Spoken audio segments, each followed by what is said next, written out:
Hello and welcome to this week's episode of Jump In Let's Play, and as you can see here we are taking a look at the upcoming Mandragora. This is a rondel and set collecting game by Bruno Cathala, who you may know from other games such as Trek 12, which is a fantastic roll and write game based in the Himalayas, the phenomenal series King Domino, absolutely amazing game, and the more recent Sobek 2 players. If you've played these games before, especially Sobek and King Domino, then you'll have an inkling of what Mandragora is all about. Really cool game. Let's go down below and take a look at how the game is played. See you in a moment. So here we are, all set up and ready to show you a few rounds of Mandragora. So we'll go through the setup as always, and then a few turns of the gameplay to give you an idea. So this game is based around this rondel of shops here, where we will be picking up various different magical items and spell books. We have our marker. This will tell us what location we are at, and then around the edge we have laid out a card at each of the locations. All of the day locations, all the day shops, their cards are face up, and then we have 3 shops that are open at night. These are placed face down. We've got our stack in the middle, which will replenish these as time goes on, and then down the side here we have got our spells. Each player starts with a Mandragora, and this can be used either as a replacement for one ingredient in a spell or as a replacement for the spell book itself. So very useful, but they are worth 0 points. So the object of the game is to collect spell books and collect ingredients of the matching colour to that spell book. So if we had this purple one, we would need purple spells, for example, or red spells for this, red ingredients for this red spell book. We would then use those to collect these spells here, ranging from 1 up to 5. They each have various different actions. I will just give you a quick look at the back of the book here, so you can kind of get an idea of the different actions that are available with all of the different spells. Okay, so what will happen is whoever is the first player will move up to 3 spaces, and then they will take the card from the space that they land on. So for example, we could move, because we start in here, we could move round to this one here, or we could stop on either of these 2. When we do, we take that card. So if we go here and took this one, for example, we would then place a card on each space that we have passed over, including the space that we left. So there would be 3 cards that would be added to these. So what we are going to do, we're going to go straight here and we're going to take this yellow spell book. It's worth 1 point, but it gives us a little bit of variety. We can either use these as 2 different spell books, or if we wanted to get a spell in early, we can use this as an ingredient for a replacement. So there's the start of our hand. We will then replace or replenish a card here. So we place that on top of it, and then it is the next player's go. So they may decide 1, 2, 3 and move here and take that. So then they would replace these cards. So one face up there. So these are curse cards. We'll just show you. So these are inevitable over the course of the game. So you will end up be collecting these in due course, just because there will be other ingredients or spell books that you will need. These aren't inherently bad. All that matters really is when you get to the end of the game, whoever has the most gets a -2 point penalty. So that is the curses there. We'll then place one face down here and one face up here, and we'll move to the next player, and they will maybe go say 1, 2, and they would take this card here, and then they will replace these. So we've got a face up one here, so we've got a blue magic ingredient, and that one should be face down. Then we move to the 3rd player, and they may decide they're just going to move 1, so they take this one here and they replace this spell. Now it's back to us, so we can move up to our 3 spaces, Or, because we've now got a spellbook and potentially ingredient, we can take the other alternative action for our turn instead of moving. We could spend these cards to get a spell. So we could use this as a yellow magical ingredient, attach it to this, and take whatever the top card is of this one here, and that will give you an effect. And here it will tell you that it's an immediate effect. So here we would be able to discard a curse if we had a curse in our hands. So we don't want to do that yet. We've got no curses. It would be a waste of a spell, but that is something we can consider as we now have this. What we will do though is we will just move one, and we're going to take this one. So we've got a nice powerful spell book here that we could possibly use later on. So we replenish that one, and now we take another round. So the next player takes their go. They will move 1, 2. They're going to take these 2 cards here. They get themselves a spellbook and a mandragora. We replace 1, so we have a curse there, and 2. Then it is player 3's turn. They may decide they're going to skip this. They don't want to take a curse, but there's 2 mystery cards here, so they would take those, and they get themselves 2 ingredients. And then again, we just place these face down like so. And then it is the 4th player's turn. They're just going to move 1 and take these cards and just replace that one there. Now it's back round to us. So let's move 1, 2. So we'll take these 2. So we have got ourselves a mandragora, and we have got ourselves a green magical item. So we replace our cards. And then the second player, maybe they just move 1 here. Third player is going to move 1 as well. They're just going to take that 1 card. And then the third player is going to go 1, 2 and take these 2. So there you can see they've got their 2 items. And then we replace 1 and 2. And now it is back to us. So we still don't have any curses. However, we can only use 1 mandragora in the spell. So we can't use both of these for a red spell. So what we're going to do is we're going to take a hit. 1, 2.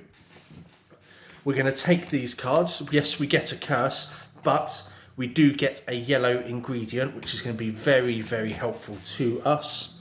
So we place 1 and 2, and then we carry on. So the next player may decide they're going to go 1, 2, 3 and take these ones. So we replace 1, 2, 3. And then the next one may just go 1 here, take that. Unfortunately, they got themselves a curse. And then the next player is going to go 1, 2. And then back to us. So now we can take a look in our hands. And let's say we want to actually cast a spell on this turn. We've got a nice variety of cards here. You can see we've got a couple of spell books. We've got some ingredients. We've got a cursed scroll, unfortunately. However, we do have our yellow spell book, we've got a mandragora, and we have a yellow magical ingredient, which means that we can use this to substitute as 1 ingredient of any colour. So we're going to use that as yellow, and we've got 2 ingredients here. So we're going to put these off to one side, and we're going to take the top spell from the 2 pile. So this one is going to allow us to take any card from any location and add it to our hand without having to replenish that location. So we do that immediately. So let's take a look here, see what we've got ourselves. So we've got a green magic item here. There is a green spell book there, so we're going to take that, and that is going to go into our hand as well.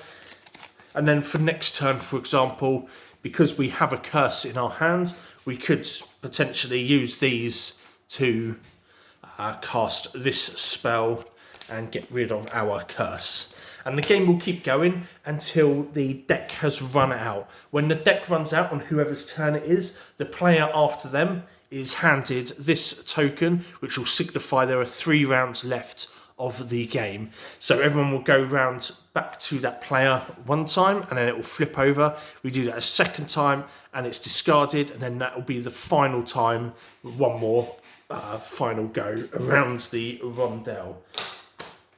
Once that's done, we will calculate our scores. So there's a few factors to take into account. The main one being your points values on your spell book and the spell itself. So here we would have ourselves 3 points, for example. Here, if we were to have cast that one, it would have been 3 points as well. You'll also then take into account any colours that you have left in your hand. So say we did have this left in our hand at the end of the game, we would be looking at green, red, and for the purposes of this, the Mandragora is white. So we have got ourselves 3 colours there. And we've also got the curse as well.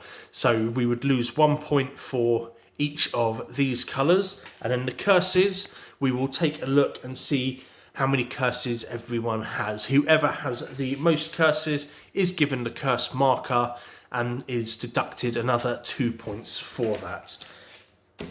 So that is everything for this game. We will go back up top just to discuss our final thoughts. See you in a bit. Okay, so that was Mandragora. I hope you found the video useful. So now on to our final thoughts on the game. First up, I love it. I think it's a really fun, entertaining family game. Works well for all ages. Great fun for younger children and for experienced older gamers as well.